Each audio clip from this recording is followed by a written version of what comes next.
Good morning, ladies and gentlemen. My name is Frank Zacarri, and as I mentioned before, we have opened up a new channel, and this new channel is near-death experiences. And basically, what we want to know is, are these real?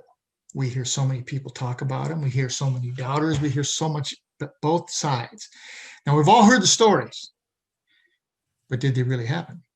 Over 10 million people a year experience a near-death experience. 10 million people a year claim they've been drawn to a light, that they saw an outline of a person that spoke with them. Was it the operating room lights? Was it anesthetic? Was it a hallucination? Or is it real? 10 million episodes is not a coincidence. This cannot be a coincidence. So before we dismiss this phenomenon, let's take a deeper look. Are there people who can guide us through these experiences? Who are they? Can they help us connect with lost loved ones or gain a better understanding of why we continue to make the decisions that we make over and over again, even when it's not in our best interest? Can they help police solve missing persons? Well, the answer to this, ladies and gentlemen, is yes. Yes, it can be done. Do you know someone who has this ability? Well, you're very fortunate today because you're going to meet one. My guest today is Sky Raye, and Sky is a spiritual healer.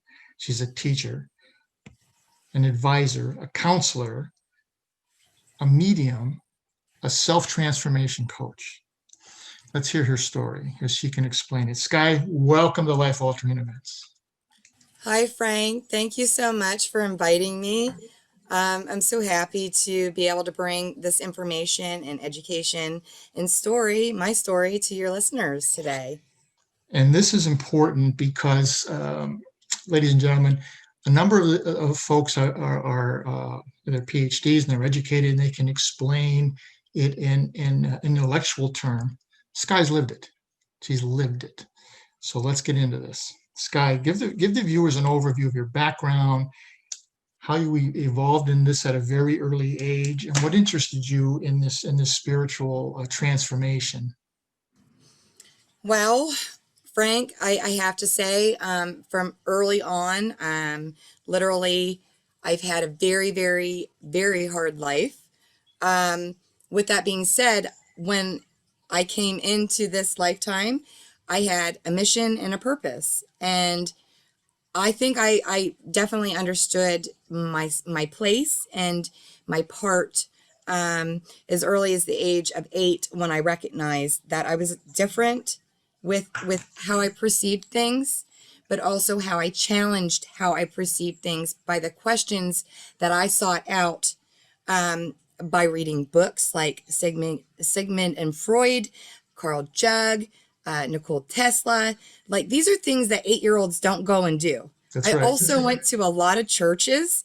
My dad was a full-blooded Italian Catholic. Mm-hmm. I was not baptized as Catholic. My mom was Methodist. They did not force me in any way, but I was always open to every type of religion and very curious. So I sought out answers myself by going to CYC, Bible study, my dad's church, my mom's church, my friend's church. And I wanted to seek those answers of the unknown and the what is the difference with spirituality, religion, because I knew that nothing fit for me specifically, because I could see loved ones that I never met in this lifetime around my loved ones.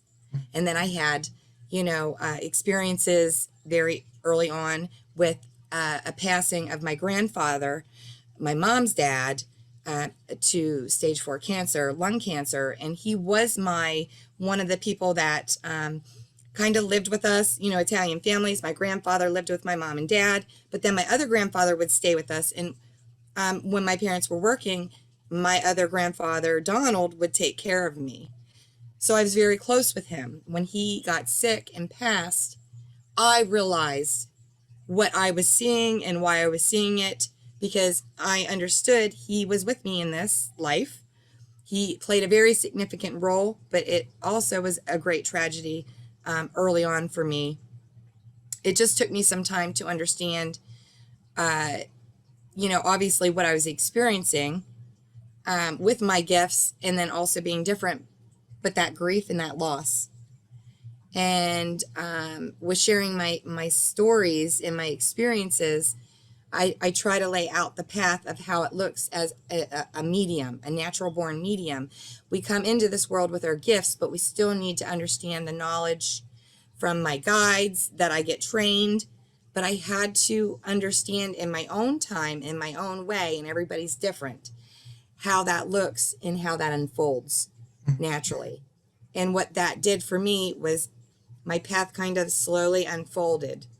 While I was a medium, a psychic, I never labeled myself, because these are all names, these are labels, these are just human terms that we go by, so that we know what we're talking about to narrow it down. With my spiritual journey, I've had several near-death experiences. I've had a lot of education and a lot of diverse training and background, being a military veteran, being, educated. I went in originally for criminal law, and I did criminal justice first as a major, and then I ended up minoring in it because I wanted to get the background, with that, and then also wanting to help people. So then I got the I went in for the Bachelor's of Science to help people as a caseworker. So I got the counseling part, I got the the military end, and then I got the state, the federal, but I got kind of everything bunched into one all throughout my years. And then I was in the healthcare field for years. It's just it's amazing how when you just live your life and you live your passion with a purpose, and my purpose was always to help people. I always looked for that career path, and I tried to stay kind of aligned with the traditional sense, with the traditional counseling, traditional training, schooling. My first teachers and my first mentors with my spirituality were books.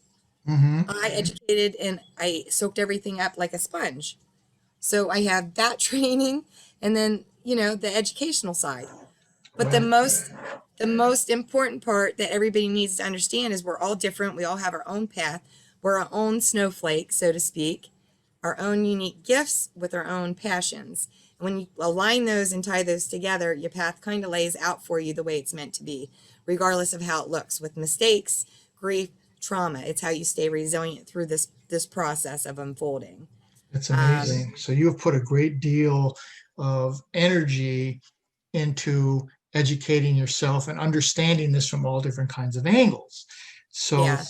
you shared with me a near-death experience that you had. Yes. Share that with the viewers. So, in early 2001, I was currently living with my children's father in Florida. I am originally from PA. I had moved there in 96 to start my family, and I was pregnant with my third pregnancy. I was currently then, this was the beginning of my educational journey. I was in school for nails and hair because it was an artistic, creative passion that I loved. And I discovered that I was pregnant. I have to say it was probably January when I discovered that I was pregnant. I had been taken care of by the midwives. My other two girls were born and taken care of the same doctors, but this time it was very different. This time, it showed up originally that I was pregnant, but what had happened was I had woken up in the middle of the night to find that I was starting to miscarry. With that being said, it was a very traumatic experience, and definitely, endured that grief and that loss. And I had to go back in and get rechecked. And while I did, I was testing negative on the strip test and the blood test, saying I was not pregnant. By that time, I let some weeks go by. I definitely knew, with it being my third pregnancy, I still felt pregnant. I definitely knew something was not right. I decided to move back home to Pennsylvania. Excuse me. April 18th of 2001, and that was my dad's birthday. I was going to surprise him that I was moving back, only because I felt pushed to. I wasn't sure why I was feeling pushed to do this. I decided to do it, and I'm glad that I did. I dropped my bags off, said hi, happy birthday to my dad, and I checked myself into the local hospital. With that, I went in, told them what was going on, what I experienced with the midwives, and we realized that, lo and behold, they did the ultrasound right then and there, and they saw that I was initially carrying twins with, what was showing up in the ultrasound, and that I had, obviously, the baby still there, which was great news. I felt blessed. I was very happy, but I still knew, something was totally off, because, again, this is my third pregnancy, and my other two went smooth. Something just didn't feel right, and I had issues up until I delivered October 12th, 2001. 2001, I went into labor. I waited till the last minute, only because I was comfortable with understanding they weren't going to be able to do much, and I didn't have any rush. I just kind of worked it out and tried to do some in-home care before I went, so that I was relaxed and comfortable. And when I got to the hospital, everything happened very fast. I dilated very fast, but what they had realized was the baby was not turned the right way and not laying the right way, which I could not deliver properly. It became a code. I was coded. My son coded. His heartbeat stopped. I faded out. And what had happened was, I felt myself drifting. I felt myself fading out. They had given me medication, from what I was told from my mom and, my children's father. Once they gave me that medication, it was like I was seeing everything go on, but it was almost like my eyes were very, very closed, to the point to where it was just lights. I could only see lights and maybe shadows of bright light figures, in all white, very, very distinct. And as I was drifting, I felt a sense of peace, calmness, and love. I was not scared. I did not experience anything negative on any level, but I realized I was having an out-of-body experience of some type, which I was used to. This is not the first experience that I had with a near-death experience, but at the same time, this was a very different experience. When I was drifting off, the first thing I heard was angelic music being played. I felt a healing energy coming in, like they were taking care of my physical body, guiding those doctors, guiding everybody in that room to make sure that my physical body was going to be okay. And I just let it go. And as the experience unfolded, I was brought to a place with brilliant architecture outside of this building. It was, lined with gems and stones and gold and colors that you can't even describe in human words, how vibrant the colors were. They were not like a regular pink or a regular shiny gold, with the architecture. I went in, it was a labyrinth. It was a building that I've seen before, that I knew. I felt very welcomed, very at home, as they were bringing me through like a maze of hallways to this room. I entered the room. In this room was a woman, a very angelic woman that I knew, but was not hyper-focused on who she was, only I knew she was there to guide me and to show me something. As I walked into the room, I acknowledged her, the room, and what it looked like. It was, again, those bright colors, very homey, feeling of peace and comfort. And I saw something, in a shape just coming up from the floor, a hexagon or some type of a, shape with a stone that sparkled. It was a stone and it came up from the floor and it sat there. And I waited to see what this was. And I looked at the top of it and I started seeing a projection form. And that projection forming was my life. It was my life. I could see everything that I experienced from the time that I came into this life until this moment that I was having at the hospital with the delivery. And it all went in a chronological timeline. And it showed me what I experienced, what I learned.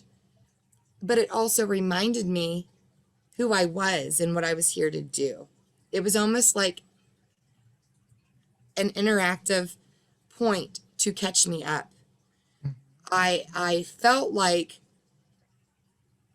everything that I experienced, negative and positive, that was my opportunity to say, wow, I'm very impressed with what I have done, but I'm not so happy with how I handled this relationship or this scenario. I saw everything unfold, and I felt like I was there for such a long time, going through this, timeline of my life. And I had the opportunity to make the choice whether I wanted to stay or whether I wanted to go back. And I obviously wanted to go back because my last thoughts were my children. And I realized that was my opportunity, but my choice. It wasn't anybody else's choice.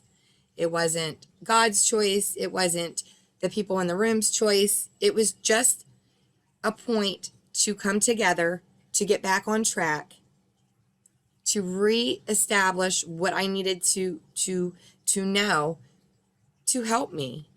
And when these impactful times of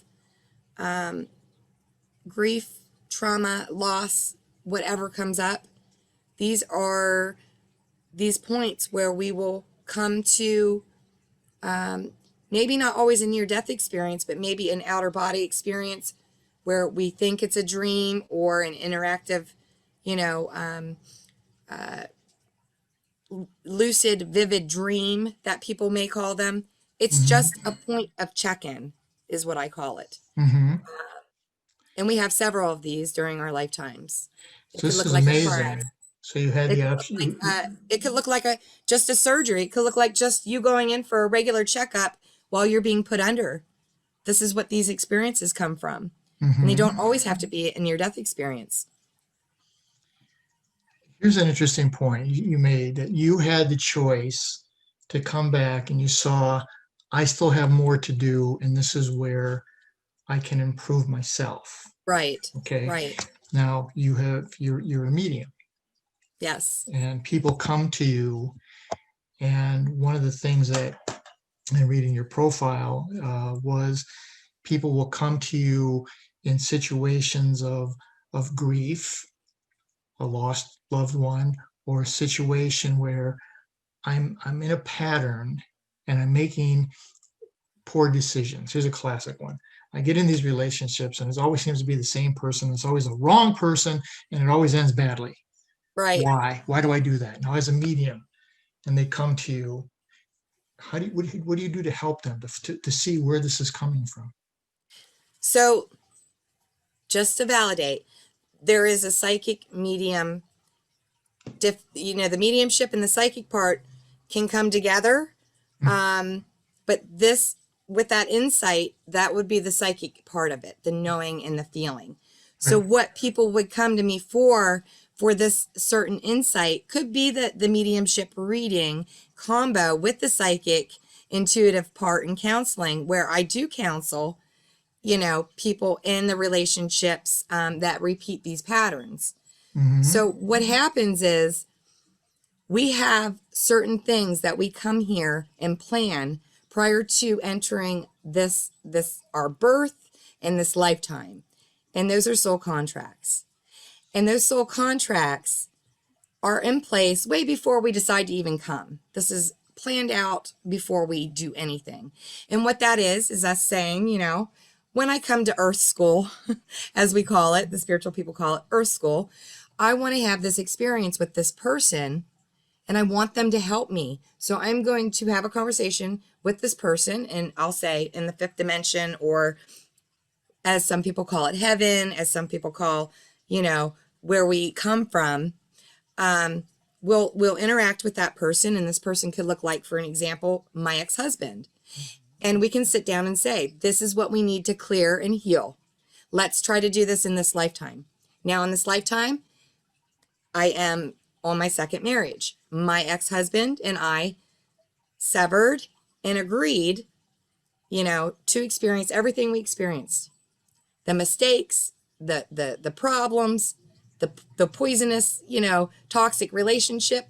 But what happens, it can show up for more than one of those people if we don't learn our lesson. So it can happen in patterns, like you're saying, Frank. And I have to say that love and relationships, for me as a psychic medium, has been my hardest and hardest life lesson yet. So with that being said, what we do is we come into these relationships saying, I want to experience this argument, and these are my choices. So we always have a choice how to react, number one. That's free will. Mm-hmm. I can't ever interfere with anyone's free will, but the other side and our guides, they can never interfere with our free will either. So with that being said, it makes it harder for us to learn those lessons if we don't honor ourselves and our higher self and others' higher selves by being truly honest and saying, if this isn't working out, we need to try to make this work. You know, either separate and go our own way kindly, or we can make it worse and we can go through the battle and we can go through the legalities. Like, we have options. We always have a choice and we always have options. But when they start coming back to us in different relationships, that's a life lesson we need to learn. We should pay attention to the patterns and how they show up. And that's a very good point that you bring up, because that's one of the top questions people ask. How do I go about breaking that pattern? So what I do and what that looks like when I go and I bring somebody in with a session, and it's an intuitive counseling session. Sometimes it's a mediumship combo with the intuitive counseling session. But what happens is I'll help them discover the root issue.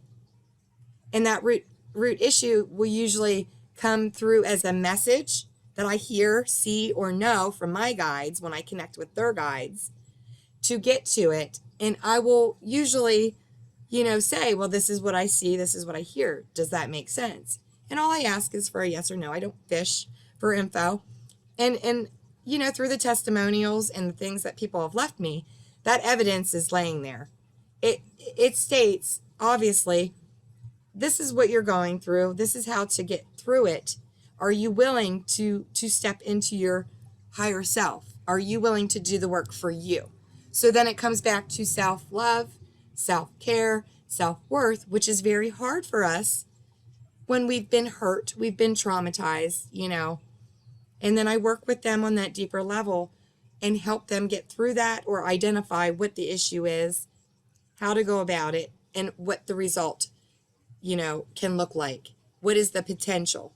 And then you have to leave it to that person. You have to leave it to that person. So what do I recommend? I recommend you journal these things. Write down dates. Do regular journaling. If you want to journal experiences that are negative or positive, it's nice to just lay it out there.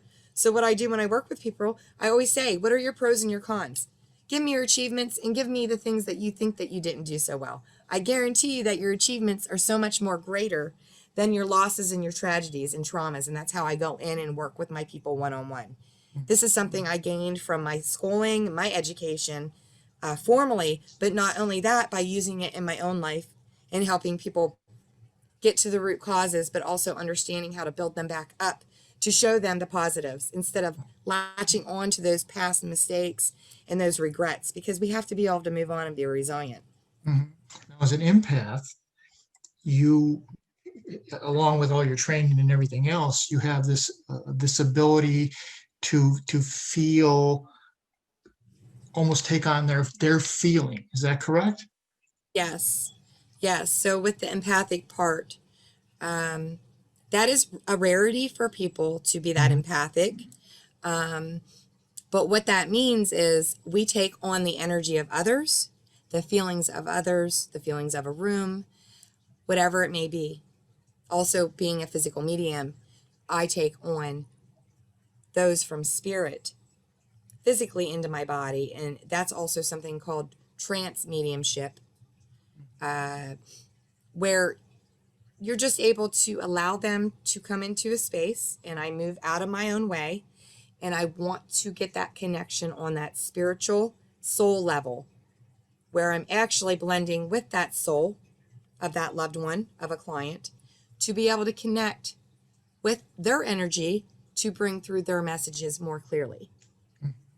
I love that. But with that empathic part, it goes whole and whole together. Like it's something that people who live everyday regular lives, I am just me too. I am just a human being in this lifetime. It took me a long time to understand I have the power to push it away, to keep myself cleared, centered, and balanced, but to also be able to pull that energy in psychically if I need to help people. So that's also a very important subject where empaths need to understand, meaning people who care so deeply, who wear their heart on their sleeve, people who are the caregivers of their families, the glue of their families, the people who put themselves on the back burner and they take care of others first. If we don't take care of ourselves, we cannot take care of others, right? So Exactly. it's very important to do the spiritual hygiene and cleaning of our soul, our etheric fields. Everything is energy. Hmm. Everything is energy. That's And excellent. that's where that energetic magic meets. And we have to understand we have control of it, but you have to learn there are ways that you can do that. And that's what I try to teach and educate people, even if they're not on a spiritual path, even if they are religious. I speak to people of many religions. I love their religion. I've been there and had services with these. I love and respect every person's opinion and the way that they live. I value other people's beliefs, values, and morals, even if they are not my own. And Exactly. that's just a good thing to be. Just be kind and be opened, Now, even Sky, for the people. we were both in the military, and I was a military Yes, medic. I was a medic, and I saw um, sudden and very violent deaths or yes, suicides. yes, The families are just yes, filled with this overwhelming grief, and they're consumed with fear that the loved one is still suffering. When they yes. come to you, how do you help them? Um, so with having these experiences, Frank, as we have had, I am one that struggles with PTSD on many levels from many different experiences and traumas that I've went through with the military and personally. Mhm. When that soul has suffered a great tragedy, they recognize us as an energy and our experiences, colors, and memories in our energy. They do not see the shell of our body. They see our soul. So when there's an energetic match, and I always trust and believe that when my clients come to me, it's an energetic match, that I already know what the spirit needs because I have experienced it on some level myself. So with that being said, those souls where the family comes in and they need help coming together, coming to terms with, like you said, as an example, a suicide. That soul entrusts my soul, and I honor their soul to bring messages from them to their family. That is evidential. When I say evidential, meaning it can be a shared memory, it can be specific dates, it can be a specific name of somebody in the family, it could be anything. anything that I couldn't look up or research, anything that I would not know initially. I want to bring that to them. So I want to blend with that spirit. I allow them to come into me, and I share that experience that they give me. I'll either see it, hear it, feel it, know it, but I usually connect in the 5D with that soul. And I do share this experience in one of my books with a client story. She is a colleague and a client and now a friend. I love her. I've connected with her. I've connected with somebody that meant everything to her. It was her child. And I was able to bring that connection together on that deeper level.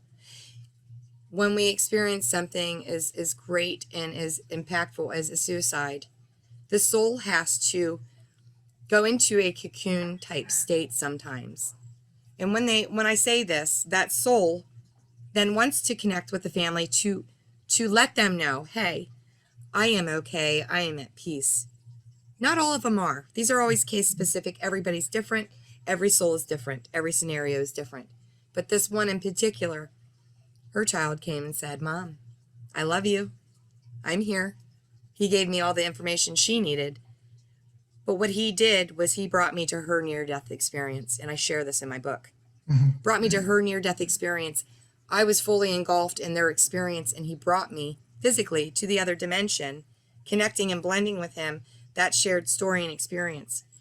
With him leaving, and this is what a lot of people don't understand, as a suicide, there is something that they that we all have to agree to in a soul contract, or something we in our blueprints in general that we have agreed upon. If something or an exit point comes up, like in your death experience, an exit point is what I call it. Sometimes what happens is we have to help that soul evolve. But how we do that is helping the family come through the grief of it, by connecting them, sharing their loved one's message, but letting them understand what happened and why.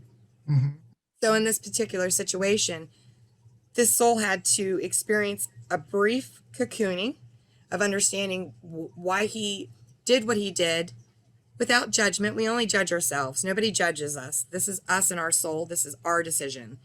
He had to understand what he did and why. And when he was ready, he connected me and her, together, and that experience unfolded. And what he shared was sometimes those souls of loved ones that either tragically end up in a horrific accident or a suicide or whatever have you, there is something that carries on that we all have to kind of adjust to, the living people, meaning his family. This in particular situation, the suicide, other people had to help him complete what he had to complete in this lifetime for him to be evolved and to move on and be at peace, which that naturally happened. There was no interjection with that, but he explained it.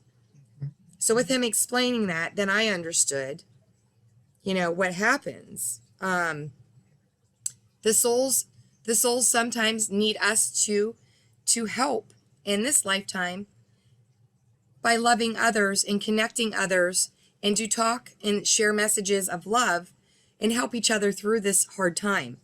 That's what love is. That's what this energy is. We're all here for the same reason, the same purpose. And the only thing we take with us is that love. And the last part, of love is grief. That's the last act of love. So when we're going through this experience, we can help share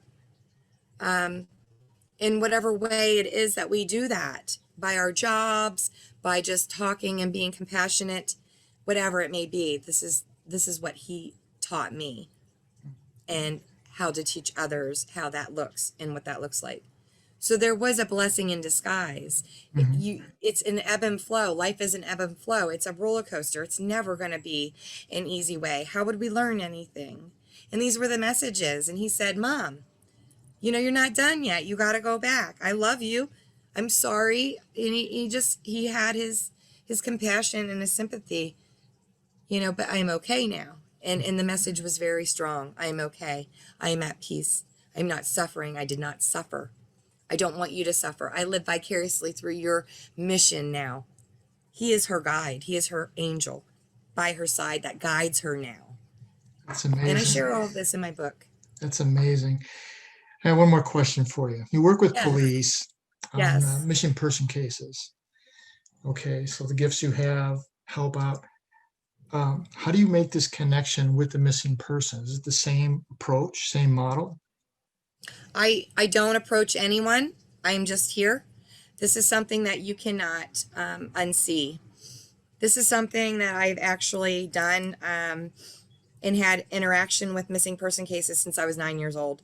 And that first case just closed last year. It was a cold case murder locally. I actually reported the missing car.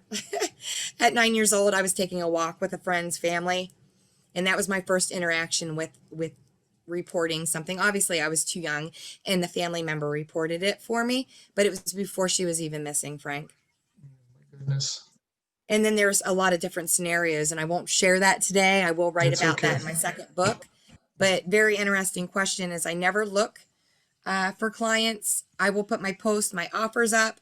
But what happened is with this recent case, what happened was the family had contacted me and let me know that there was, something that they wanted to speak to me about, and it was a loved one that went missing.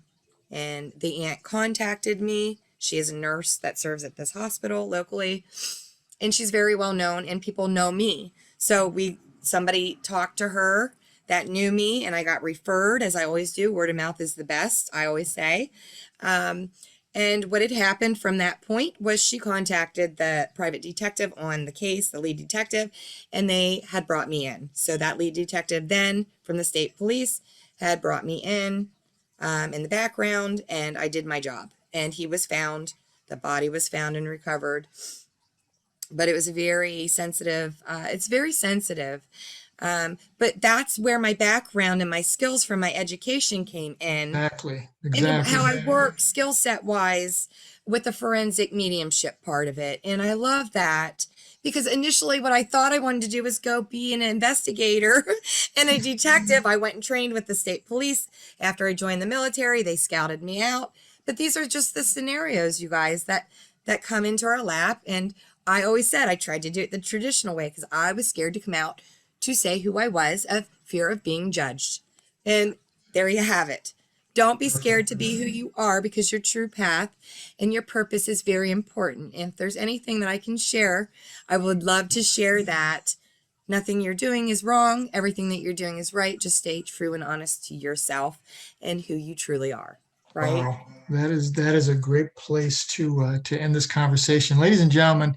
Sky's book is "Find Your Voice in Darkness," and if you haven't gotten the book, go get the book. It is worthwhile. Spend time with it.